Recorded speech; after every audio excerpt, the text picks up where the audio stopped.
আপনাদেরকে কৃতজ্ঞতা জানাই যে জীবনে আমার কিন্তু পালকি চড়ার খুব শখ ছিল, কোনোদিন সে শখ আমার পূর্ণ হয়নি।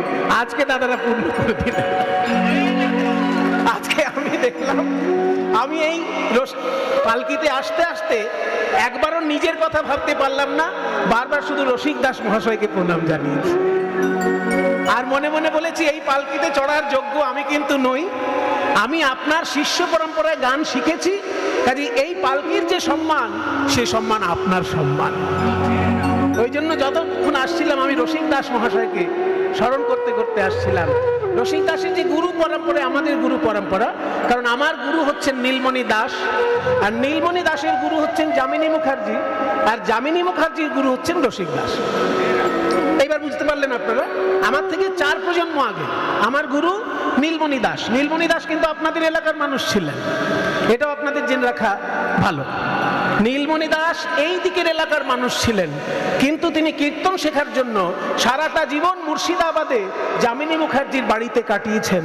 যামিনী মুখার্জির গরুর ঘাস কেটে দিতেন, যামিনী মুখার্জির গরুর বিচুলি কেটে দিতেন, তারপরে জামাইরা আসলে তাদের থলে কাঁধে বয়ে নিয়ে আসতেন।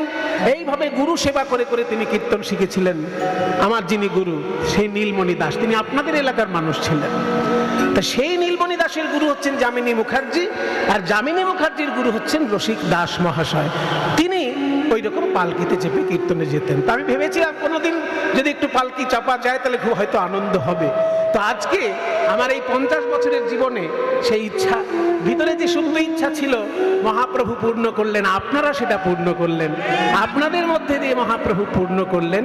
সেই জন্য কিন্তু আমি কৃতজ্ঞতা জানাই আপনাদেরকে। আর ওই পালকির যে চড়ার যে মর্যাদা, সেটা আমি নিবেদন করছি রসিক দাস মহাশয়কে। আমার গুরুবর্গকে আমি দিয়ে দিলাম এই যে আনন্দ, যতটুকু সেটা আমার নয়, এটা আমার গুরুবর্গকে আমি সমর্পণ করে দিলাম। নিতাই গৌর প্রেমানন্দে হরি বল, হরি বল, হরি বল।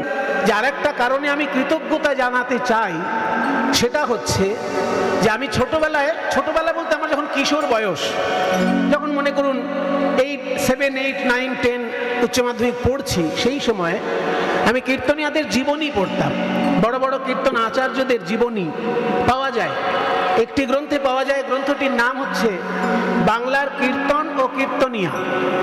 লেখক হচ্ছেন হরেকৃষ্ণ মুখোপাধ্যায়। আমি কেন বইগুলোর নাম বলি, যদি একজন দুজনও একটু আগ্রহ নিয়ে এই বিষয়গুলো পড়াশোনা করে জানে, তাহলে বাঙালি জাতি তার নিজের সংস্কৃতি সম্পর্কে একটু সচেতন হবে। শুধুমাত্র গান বাজনা শুনে বাড়ি চলে গেলে, আপনি একটা লীলা শুনে হয়তো বাড়ি গেলেন, কিন্তু আপনার হৃদয়ে পাকাপাকিভাবে জায়গা করে নিলেন। কিন্তু যখন একটা গ্রন্থ আপনি পড়বেন, দেখবেন আপনার হৃদয় একদম পাকাপাকিভাবে সে জায়গা তৈরি করে নেয়। সেই জন্য আমি বইগুলোর নাম বলি, যে হাজার হাজার মানুষের মধ্যে একটা দুটো মানুষও যদি সেই গ্রন্থটা পড়ে, তার যেমন জীবন ধন্য হবে, তেমনি বঙ্গ সংস্কৃতিটা আরো হৃদয়ে সুপ্রতিষ্ঠিত হবে।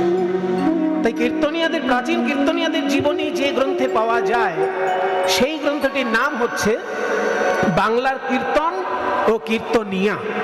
লেখক হচ্ছেন হরেকৃষ্ণ মুখোপাধ্যায়, এবং বইটি পাওয়া যায় পশ্চিমবঙ্গ সরকারের রাজ্য পুস্তক পর্ষদে।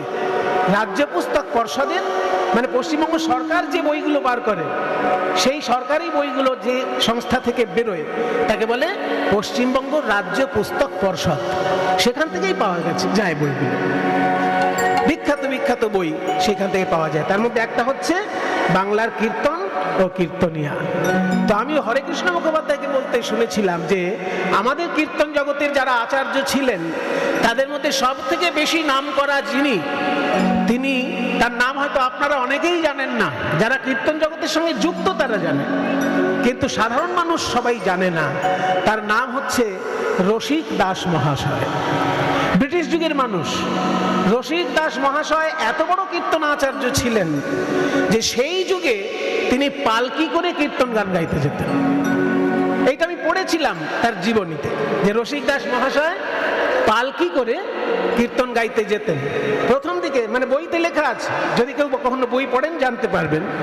তার কীর্তন যখন প্রথম মানুষের মধ্যে জনপ্রিয় হওয়া শুরু হয়, তখন তার এক পালা গানে 3 টাকা তিনি নিতেন। 3 টাকা তার ছিল দলের দক্ষিণা, কিন্তু 3 টাকা টাকা মানে আপনারা আবার ভাববেন না যে বর্তমানে আমাদের যে 3 টাকা, সেটা কিন্তু নয়। 3টে টাকা মানে 3টে রূপোর কয়েন, আর একটা রূপোর কয়েন মানে 1 ভরি রূপো। এখন রূপোর যেটা ভরি, এখন তো ভরিতে আর কিছু বিক্রি হয় না, এখন গ্রামে বিক্রি হয়। 10 গ্রামে 12 গ্রামে 1 ভরি। 10 গ্রাম রূপো এখন অনেক দাম, তা 12 গ্রামের যে রূপো সেটা 1 টাকা তখনকার দিনে। কাজে এখন আপনারা 3 36 গ্রাম রূপোর যেটা দাম হবে সেটা ধরতে পারেন। তো রসিক দাস মহাশয়ের জীবনীতে বলা হয়েছে তার প্রথম দিকে কীর্তনের দক্ষিণা ছিল 3 টাকা, কিন্তু তিনি এত জনপ্রিয় হয়ে যান যে পরবর্তীকালে তিনি পালকিতে করে কীর্তনে যেতেন এবং 300 টাকা দক্ষিণা দিয়েও তার দিন পাওয়া যেত না, এটা বলা হয়েছে। তাহলে 300টা রূপোর টাকা মানে 300 × 12 গ্রাম, অর্থাৎ কেজি ছাড়িয়ে যাচ্ছে। 3 কেজি রূপো ছাড়িয়ে যাচ্ছে। 3 কেজির বেশি রূপো, ধরুন 3.5 কেজি রূপো যা দাম হবে এখনকার দিনে, সেইটা ছিল রসিক দাস মহাশয়ের সেই যুগের দক্ষিণা। তা তার জীবনী যখন আমি পড়েছিলাম আমার খুব ভালো লেগেছিল যে এইরকম তাহলে কীর্তনের সম্মান ছিল। আমরা জানি জমিদার বাবুরা পালকিতে রাস্তায় চলাফেরা করে, কিন্তু তার কীর্তন এতখানি মাননীয়, এতটা মর্যাদাপূর্ণ ছিল যে রসিক দাস মহাশয় পালকিতে করে কীর্তনে যেতেন এবং 300 টাকা দিয়েও তাকে পাওয়া যেত না, মানে 3.5 কেজি রূপোর দাম দিয়েও তাকে পাওয়া যেত না। আজকে আমার সেটাই, যদি কেউ জিতে যেত তাকে বলা হতো গাজী, আর ধর্মযুদ্ধে যদি কেউ পরলোক গমন করত তাকে বলা হতো শহীদ। কিন্তু এখনকার দিনে যদি কেউ বোম ফেটেও মারা যায় তাকে শহীদ বলা হয়ে যাচ্ছে। শহীদ শব্দটা সবাইকে বলা যায় না, কিন্তু ধর্মযুদ্ধে যদি কেউ প্রাণ দান করে বা দেশকে বাঁচানোর জন্য যদি কেউ প্রাণ দান করে তবে তাকে শহীদ বলা হয়। কিন্তু এখনকার দিনে দেখছি যে যদি কেউ পার্টির নেতা হয়, সে যদি মদ খেয়েও মরে যায় তাকে শহীদ বলে ঘোষণা করে দেওয়া হচ্ছে। এগুলো খুব দুর্ভাগ্যজনক। শব্দ প্রয়োগে আমাদের এখনো অনেক দুর্বলতা রয়ে গেছে। আগেকার দিনে যদি কেউ ধর্মযুদ্ধে জয়লাভ করত তাকে বলা হতো গাজী, আর ধর্মযুদ্ধে যদি কেউ প্রাণত্যাগ করত তাকে বলা হতো শহীদ। কাজে কেউ একজন ওনাদের বংশে পূর্বপুরুষ হয়তো ধর্মযুদ্ধে জয়লাভ করেছিলেন, সেই উপাধি উনি বহন করছেন। যাই হোক, আমি যে কথাটা বলতে যাচ্ছিলাম, কাঁদিছেন কাঁদিছেন অদ্বৈতাচার্য শ্রীবাস গদাধর, কাঁদিছেন অদ্বৈত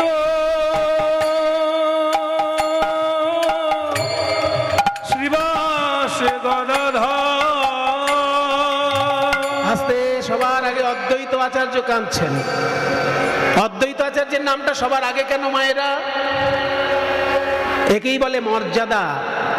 বৈষ্ণব জগতে চৈতন্য মহাপ্রভুর দলের মধ্যে সব থেকে বেশি বয়সে বড় হচ্ছেন অদ্বৈত আচার্য।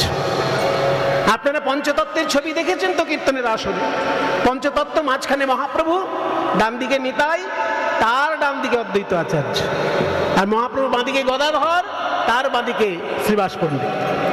তাহলে মহাপ্রভুর ডান দিকে যে নিত্যানন্দ, নিত্যানন্দেরও ডান দিকে যে অদ্বৈত আচার্য, সেই অদ্বৈত আচার্যের বয়স কত? যখন অদ্বৈত আচার্যের 52 বছর বয়স, সেই সময় মহাপ্রভুর জন্ম হয়। আর মহাপ্রভু যখন সন্ন্যাস নিয়েছেন তখন মহাপ্রভুর বয়স হচ্ছে 24। তাহলে 52 আর 24, 52 আর 24 যোগ করলে কত হয়? 76 বছর বয়স অদ্বৈত আচার্য। অদ্বৈত 76 বছর বয়স, তখন মহাপ্রভু সন্ন্যাসী হয়ে চলে যাচ্ছেন।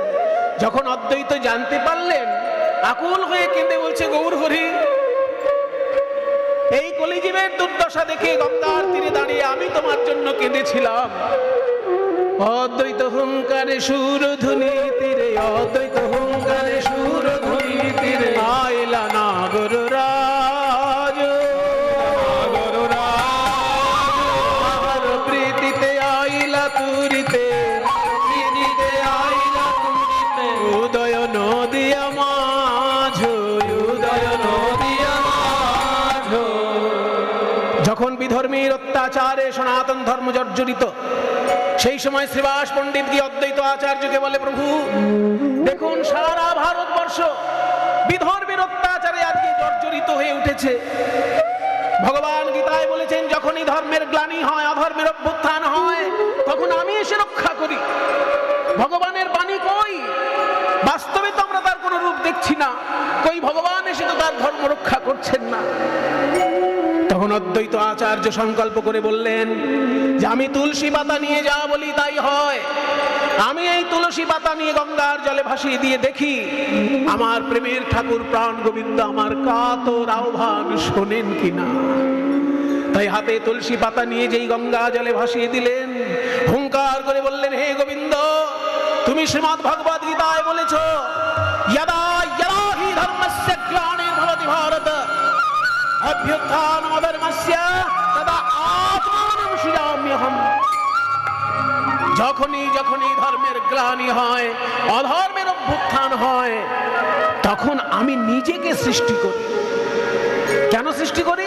এই যে গীতা একটু আগে দান করলো দুটি বই, ওই শ্রীমদ্ ভগবদ গীতায় ভগবানের বাণী আছে, পরিত্রাণায় সাধূনাম বিনাশায় চ দুষ্কৃতাম ধর্ম সংস্থাপনার্থায় সম্ভবামি যুগে যুগে।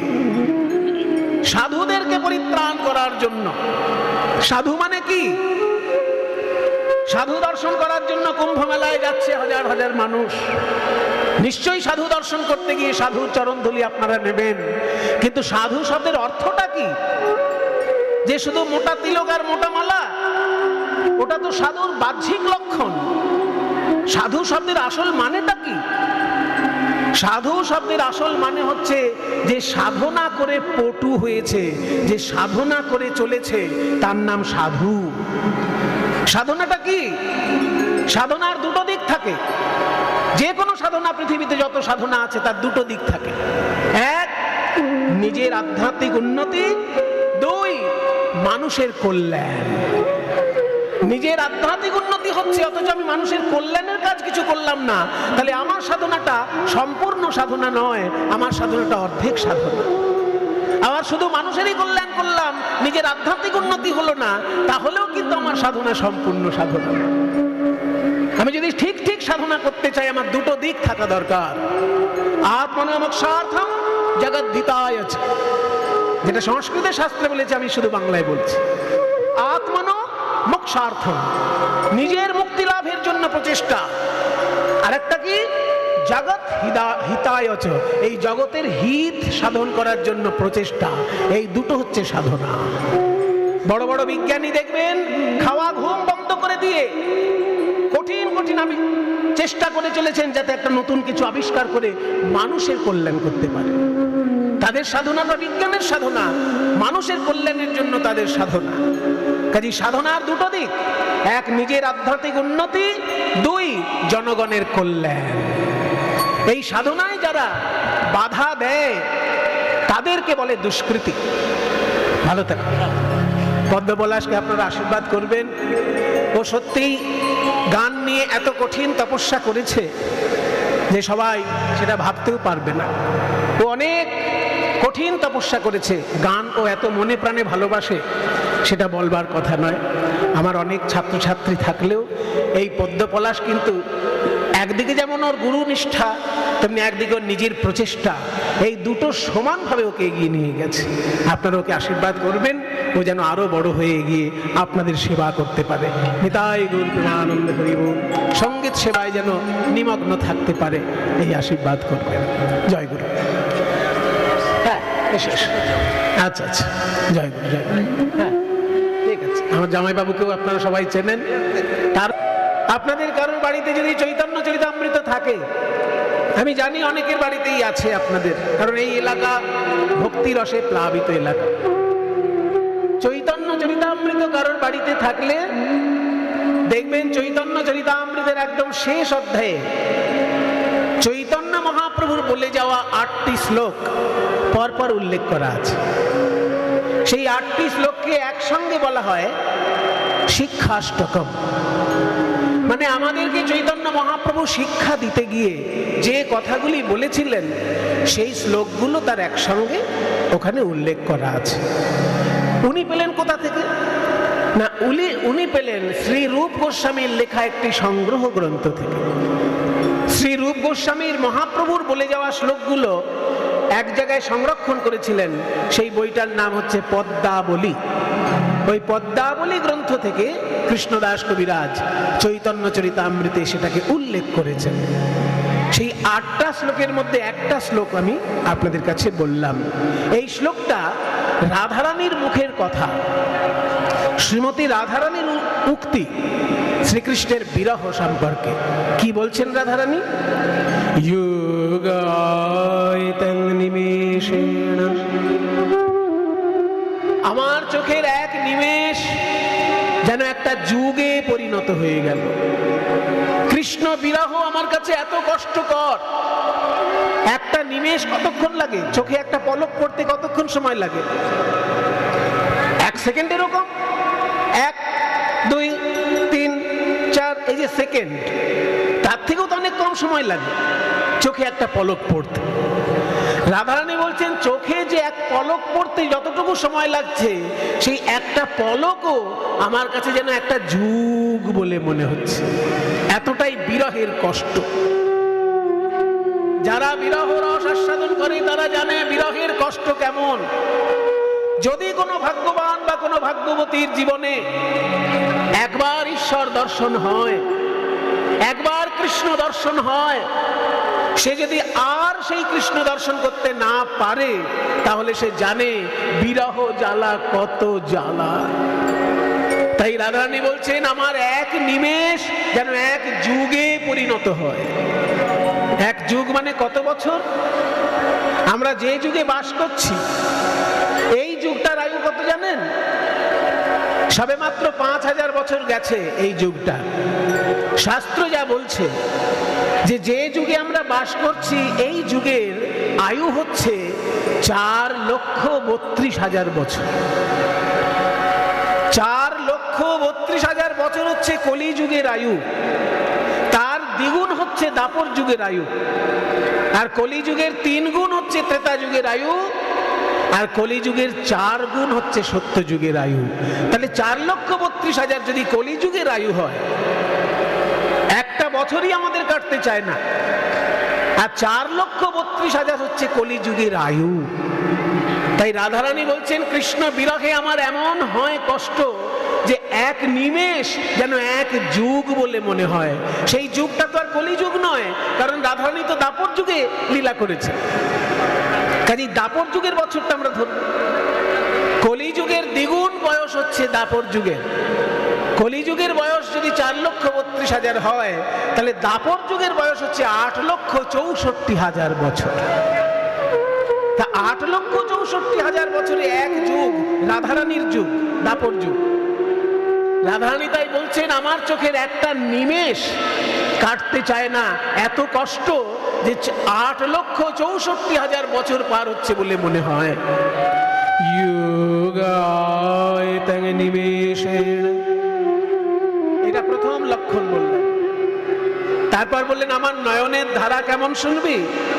চক্ষুষা প্রাবৃষায়িতম, নয়নের ধারা যেন আমার বর্ষার ধারাকে হার মানায়। বর্ষা যেমন সারাদিন বয় থামতে চায় না, তেমনি কৃষ্ণ বিরহে যে ভক্ত কাঁদে তার নয়নের ধারা কখনো বন্ধ হতে চায় না। দেখবেন কৃষ্ণ বিরহী ভক্ত যদি আপনার ভাগ্য ভালো থাকে, কোথাও দেখতে পাবেন। হা কৃষ্ণ প্রাণ কৃষ্ণ বলে যখন কাঁদে, তার কান্না যেন থামতেই চায় না। তাই বলছে নয়নের ধারা যেন বর্ষার ধারাকে হার মানায়। শূন্যায়তং জগৎ সর্বম, সারা বিশ্ব ব্রহ্মাণ্ড যেন শূন্যে পরিণত হয়ে যায় আমার কৃষ্ণ বিরহের এমন জ্বালা। গোবিন্দ বিরহে নামে, গোবিন্দ বিরহে আমার এই দশা হয়। তাই রাধারানীর যে বলছেন শ্রীকৃষ্ণ বিরহে তার কি অবস্থা, সেটা চৈতন্য মহাপ্রভু বর্ণনা করলেন তার 8টি শ্লোকের মধ্যে একটি শ্লোকে। সেইটা আজকে আমরা শুনলাম, মানে আজকে আমরা রাধারানীর বিরহের কথাই শুনব। আজকে আমরা রাধারানীর বিরহ প্রথমে দেখব, তারপর দেখব কেমন করে মথুরায় গিয়ে শ্রীকৃষ্ণকে এনে রাধারানীর সঙ্গে বৃন্দাবনে মিলন ঘটালেন। চলুন আমাদের এই মনটাকে নিয়ে নবদ্বীপ ধামে আগে যাই, কারণ গৌরাঙ্গ মহাপ্রভুর কৃপা না হলে প্রাণ গোবিন্দের কৃপা হয় না।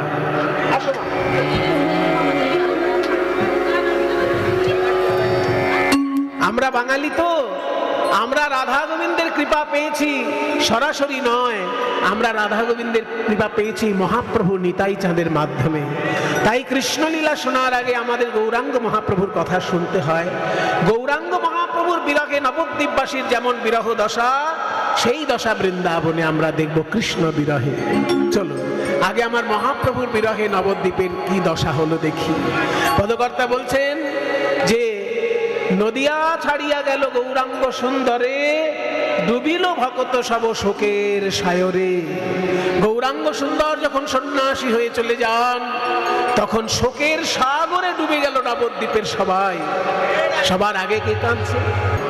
কিন্তু আজকে যেন আপনাদের সকলের ভালোবাসা কীর্তনের প্রতি উপচে পড়েছে, এবং যারা অতিথিবর্গ আছেন তাদের মধ্যে একজন আপনাদের সকলের যারা জনপ্রতিনিধি, তাদের মধ্যেও হ্যাঁ ওনার, আর সকলের কাছে আমি একটু জানিয়ে রাখছি, এত বড় কীর্তন অনুষ্ঠান আপনাদের সকলের সহযোগিতায় হচ্ছে, তাই কীর্তন কমিটি আপনাদের কাছে ভিক্ষা করতে যাবে।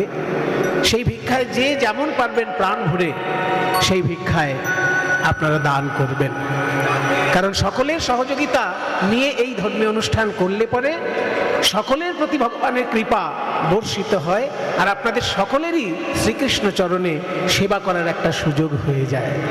তো যারা এখানে অতিথিবৃন্দ রয়েছেন তাদের মধ্যে একজনের নাম শুনলাম কোনো গাজী সাহেব। তো এই গাজী টাইটেল হয়তো ওনার পূর্বপুরুষের কাছ থেকে পাওয়া, কারণ আগেকার দিনে একটা কথা ছিল যে ধর্মযুদ্ধে মঙ্গল কামনা করবেন, তারও যেন আরো এগিয়ে যেতে পারে এই আশীর্বাদ করবেন সবাই। কারণ ভক্তের কাছে আমরা সবাই ছোট, ভক্তর কাছে আমরা সবাই ক্ষুদ্র জীব, আশীর্বাদ না হলে আমরা কেউই বড় হতে পারবো না। যাই হোক, তাহলে কি বলছিলাম, সাধনা কাকে বলে? আপনি এমন কোন সাধনা করছেন, বোম বানানোর সাধনা করছেন, সেটা কি সাধনা বলবো? কোথাও বোম ফাটলেই তো মানুষের ক্ষতি হবে। সে আপনি যে উদ্দেশ্যেই করে থাকুন, আপনি যদি বোম বানানোর একটা সাধনা করেন, সেটাকে আমি সাধনা বলবো না, কারণ ওটা মানুষের কোনো কল্যাণে লাগবে না। ওটা ফাটলেই কারোর না কারোর ক্ষতি হয়ে যাবে। হয়তো আপনি খুব মন দিয়ে একটা বিড়ি বানাচ্ছেন, সেটাকে সাধনা বলবো? আপনি ইনকাম করছেন বিড়ি বানিয়ে, ওটা সাধনা নয়, কারণ এই বিড়িটা যে খাবে কি হবে, তার উপকার হবে কি? ওই বিড়িটা যে খাবে তার কোনো উপকার হবে না, অপকার হবে। কাজে আপনি রুজি রোজগার হিসেবে বিড়ি বাঁধুন, তাতে আমার কোনো আপত্তি নেই, কিন্তু ওটাকে সাধনা মনে করলে চলবে না। সাধনা হবে সেই কাজ, যেই কাজে আমার ব্যক্তিগত আধ্যাত্মিক উন্নতি হবে, তার সঙ্গে মানুষের কল্যাণ হবে, মানুষের কল্যাণ হবে। মনে করুন আপনি একটা দুধের ফ্যাক্টরি খুলেছেন, আমি বলবো আপনি সাধনা করছেন, কারণ তাতে আপনার রুজি রোজগারও হয়ে যাচ্ছে, আবার দুধ যে খাবে তার শরীরে পুষ্টি হবে। কাজে সেটা কিন্তু কিছুটা হলেও সাধনার সঙ্গে যুক্ত হতে পারে। কিন্তু আপনি বোম বানাবেন, আপনি বিড়ি বানাবেন, আপনি গাঁজার প্যাকেট করবেন, সেটাকে সাধনা বলতে পারবো না, কারণ ওতে মানুষের ক্ষতি হবে। তাই সাধনা হলো সেটাই যেটায় আপনার নিজের আধ্যাত্মিক উন্নতি হবে এবং জনগণের কল্যাণ হবে। সেই সাধনায় যারা বাধা দিতে আসে তাদেরকে বলে দুষ্কৃতী। শ্রীমদ্ ভগবদ গীতা বলছে, ওই সাধনায় বাধাটা যারা দিতে আসবে তাদেরকে আমি বিনাশ করবো, তাদের পরিত্রাণায় সাধুনাম বিনাশায় চ দুষ্কৃতাম ধর্ম সংস্থাপনার্থায়, ধর্মকে প্রতিষ্ঠা করার জন্য সম্ভব আমি যুগে যুগে যুগে যুগে আমি অবতীর্ণ হই। এ তো তোমার মুখের বাণী ঠাকুর। তাহলে কেন আজকে ভারতবর্ষের মানুষ এত কষ্ট পাচ্ছে? তাই শোনো, তোমার ওই গোলকের আসন যদি না টলে, তাহলে এই আমি তুলসী পাতা নিয়ে বললাম, তোমার নাম আমি আর কখনো উচ্চারণ করব না। এই বলে যখনই হুঙ্কার করলেন অদ্বৈত আচার্য, কি হলো জানেন? গোলকের সিংহাসন টলে উঠল। ভগবান শ্রীকৃষ্ণ চিন্তা করলেন রাধারানীর সঙ্গে মিলিত হয়ে আমাকে গৌরাঙ্গ রূপে যেতেই হবে, যেতেই হবে, যেতেই হবে। একটা আশ্চর্য দৃশ্য দেখা গেল। যে তুলসী পাতা অদ্বৈত আচার্য গঙ্গার জলে ভাসিয়েছেন, সেই তুলসী পাতাটা জলের প্রবাহের অনুকূলে না গিয়ে প্রবাহের প্রতিকূলে, মানে প্রবাহের বিপরীত দিকে তুলসী পাতাটা যাচ্ছে। এটা আশ্চর্য ঘটনা। এটা মানে মহাপুরুষদের জীবনে এমন কিছু ঘটনা ঘটে যা চোখে দেখেও বিশ্বাস হয় না। তা যে তুলসী পাতা ভাসালেন অদ্বৈত, সেটা উল্টো দিকে বয়ে যাচ্ছে। অনেক সময় পাতা কোনো পোকা টেনে নিলে জলের উল্টো দিকে পাতাটা যায়। তো অদ্বৈত ভাবলো দেখি কোনো পোকায় টানছে কিনা, দেখলো না, কোনো পোকায় টানছে না, পাতাটা আপনি যাচ্ছে। কোথায় গিয়ে দাঁড়ালো জানেন? কি দেখলো অদ্বৈত? তুলসী যায় নীরে নীরে, অদ্বৈত যায় তীরে তীরে। তুলসী যায় নীরে নীরে, অদ্বৈত যায় নীরে নীরে। তুলসী যায় নীরে নীরে, অদ্বৈত যায় তীরে তীরে। তুলসী যায় নীরে নীরে, অদ্বৈত যায় তীরে তীরে। আসি উপনীত নদিয়া, আসি উপনীত নদিয়া, যেখানেতে সচি মাতা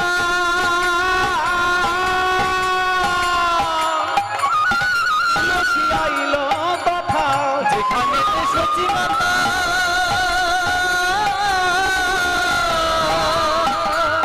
তুলসী আইল তথা। মা সচিমা কিন্তু খুব সূচিবাতগ্রস্ত ছিলেন। মানে কেউ ছুঁয়ে দিলে পরে, স্নান করে তিনি যদি উঠে এসে কেউ ছুঁয়ে দিল, আবার স্নান করতে যেত। এই পবিত্র ভাবনার হৃদয়ে থাকলে তবেই তো তার হৃদয়ে ভগবান আসবে। তা সেই সচিমা যখন অদ্বৈত, যখন গঙ্গার ঘাটে একটা নিরিবিলি জায়গায় স্নান করছে, ওই তুলসী পাতা ভাসতে ভাসতে সচিমাকে চারিদিকে বেষ্টন করে সচিমায়ের গর্ভের কাছে এসে তুলসী পাতাটা বিলীন হয়ে গেল। এই দৃশ্য দূর থেকে অদ্বৈত আচার্য দেখে মনের আনন্দে হাত তুলে হরি বল বলে উঠলেন, হরি বল, হরি বল। যেখানেতে সচি মাতা তুলসী আইল তথা, যেখানেতে সচি মাতা তুলসী আইল তথা। মায়ের গর্ভ দেশে তুলসী মিলায়, গর্ভ দেশে তুলসী মিলায়। তুলসী পাতাটা মায়ের গর্ভদেশে এসে বিলীন হয়ে গেল। মনের আনন্দে নেচে উঠলেন অদ্বৈত। আসছেন, আসছেন, আমার প্রাণের হরি আসছে, আসছে আমার প্রাণের ঠাকুর, আসছে আমার প্রাণের ঠাকুর। মায়ের কোলে আলো করে আসছে আমার প্রাণের ঠাকুর। মায়ের কোল আলো করে, আইরে শোভার বলিহার, মায়ের কোল আলো করে, আইরে শোভার বলিহার, মায়ের কোল আলো করে, আমার প্রাণের ঠাকুর। গর্ভদেশে তুলসী মিলায়, গর্ভদেশে তুলসী মিলায়। তখন অদ্বৈত আচার্যের বয়স ছিল 52 বছর। যখন গৌরহরি সচি মায়ের গর্ভে আবির্ভূত হলেন, এখন অদ্বৈতের বয়স হয়েছে 76, নিমায়ের বয়স 24। 24 বছরের যেই শেষ মাঘ মাস, তাহার শুক্ল পক্ষে প্রভু করিলেন সন্ন্যাস। মহাপ্রভুর 24 বছর বয়সের যে মাঘ মাস, সেই মাঘ মাসে তিনি সন্ন্যাস গ্রহণ করেছিলেন।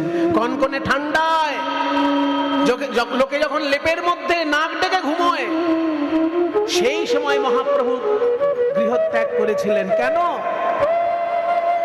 যে মহাপ্রভু চলে যাচ্ছেন, যদি নবদ্বীপের কেউ দেখতে পায় আর যেতে দেবে না। তাই কনকনে ঠান্ডায় লোকে যখন লেপ চাপা দিয়ে ঘুমোচ্ছে, সেই সুযোগে কাউকে না বলে মহাপ্রভু গৃহত্যাগ করলেন। সকালে উঠে যখন জানাজানি হয়ে গেল, সবার আগে অদ্বৈত আচার্য কাঁদছেন যে নিমাই চলে যাওয়ার আগে এই বুড়োটার মরণ কেন হলো না? আমি তো তাকে ডেকে এনেছি।